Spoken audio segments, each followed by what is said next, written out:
Hi! Ikaw pala sa laring dyan, ah? Sinira mo na naman yan. Sinira mo, saan mong galing yan? Kabit mo yan, Batang papangit. Hi. Saan mo kinuha yan, Ba't sinira mo yan? Sira mo yan. Dito yan, nakakabit, Ikaw kinain mo pa. Ang galing mo talaga. Ano yan? Ay, tataas ka pa. Ikaw? Ano yan? Tataas ka pa. Pakinuha kay Papa Jesus. Dito mo yung kinuha, Pinutol mo yan dito. Dapat ka kay Papa Jesus. Hoy! Kinain mo pa. Hindi yan pagkain. Madumi. Papaluin na kita.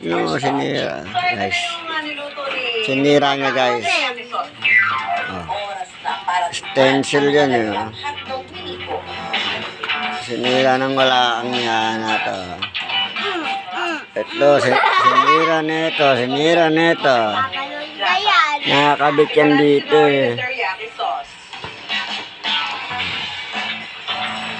Sinira nitong gagang ito. Wala na. Sinira mo na. Sinira mo na, Papa. Sira. Lagot ka kay Papa Jesus.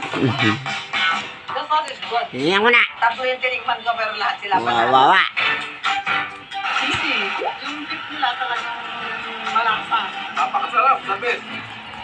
Sinira mo yung tatuwa ng Papa mo. Sinira mo.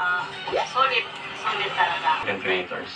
Dahil sa pagiging consistent ni Rico at hindi sumuko sa negosyo, masaya raw siya ngayon sa naibibigay ang mga pangangailangan ng kanyang anak. Nakabili na si Rico ng iba pang gamit para sa kanyang hotdog sandwich business. Kapag may dumating na pagsubok sa negosyo at sinabayan pa ng mga personal na problema, kapit lang ng mahigpit at ituloy lang ang laban. Susunod sa Pera Paraan.